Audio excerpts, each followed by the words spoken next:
Now, at least 600 people are feared dead and at least 2,500 injured after an earthquake in Afghanistan. The 6.0 magnitude earthquake rocked eastern Afghanistan on Sunday night, shaking buildings from Kabul all the way to Pakistan's capital Islamabad.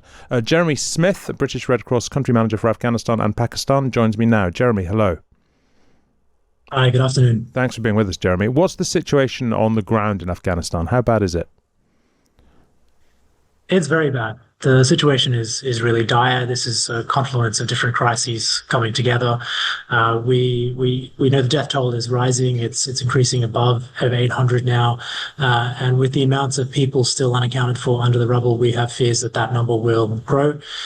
For us, our key priority is, of course, search and rescue. Our local volunteers have been supporting the response since the first hours. As your listeners might know, this happened around midnight local time, where people were sleeping and then found themselves trapped under rubble. So we know that search and rescue has to continue. But we know that there are other priorities as well, where we're organizing health responses. We have ambulances transporting injured people to hospitals. We have 5 mobile health teams on our way to the affected areas, plus 1 that was locally situated being rediverted. So, our priority right now is search and rescue, healthcare, and of course, food and water in the days to come. Tell us a bit about the region that's been affected. How accustomed to earthquakes is it, and how good is the infrastructure, the ability to reach people? Earthquakes are not overly rare in this area, but the difference with this earthquake is how shallow it was. It was about 5 miles underground, meaning a lot of devastation. I was in Herat a couple of weeks ago, where you may remember back in 2023, there was a large earthquake that killed over 2,000 people. And the main factor for that was the terrain and the housing that people were staying in. Mud bricks, wood, very simple infrastructure. This is the same, but in steeped, development along mountains. And so that has had a compounding impact on the response because, for example, Mazar Dara, the epicenter of the earthquake, the main road to that has been completely cut off by landslides, meaning that we're getting people in and we're getting goods in on foot until we can get heavy earth movers to clear that away. The situation is dire. How much has Pakistan been affected? Because we're hearing the bulk of the damage is in Afghanistan. Is there considerable damage in Pakistan as well? Thankfully, most of the damage in Pakistan is relatively light at this stage, although we're still getting more information coming out from our rapid assessment teams. At the moment, we know that the epicenter was in Mazar Dara. We're focusing our search and rescue and our medical support on that. We have teams in Pakistan that will be responding as well, but our grave fears are in Afghanistan at the moment. And how much harder is it to get aid into Afghanistan because of the Taliban? Are they accommodating to aid? Are they encouraging of aid? Are they welcoming of aid? Or are they a problem here? Well, we're an independent, neutral organization. Our local partner on the ground is an independent, neutral organization that's been supporting people in Afghanistan since long before this authority and the one before that and the one before that. And that's how we work. We work regardless of the government of the day. And in Afghanistan, we are still providing a lot of healthcare, a lot of emergency support to people. In this response, we know that support to women is really critical. We know that it's incredibly tough for women to access healthcare in Afghanistan since changes a couple of years ago have meant things like hospital being segregated by gender. And our local partner, the Afghan Red Crescent, part of the global independent Red Cross movement, is still one of the largest independent organizations that can provide services to women by women. And we're here to support them. We're here to get aid in as much as we can to the rural and remote areas where it's needed the most.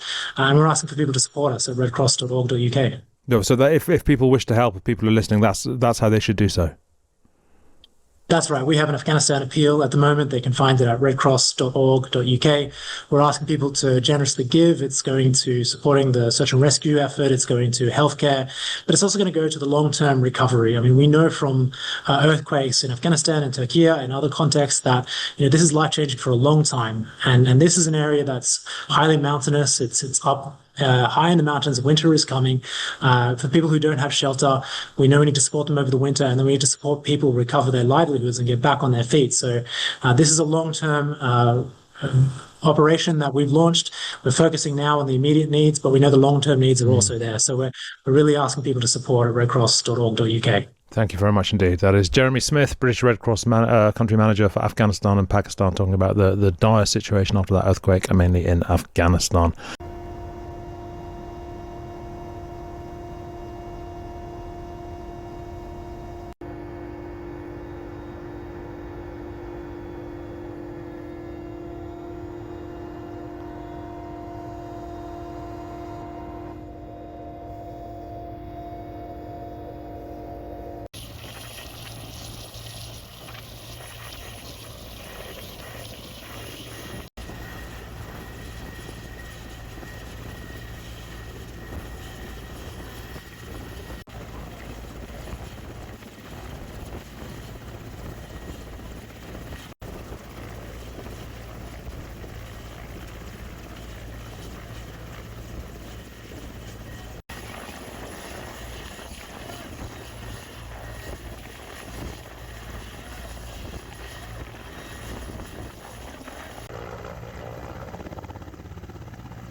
Apele pe valuri, apele cu orice artă și-ai dat prate din.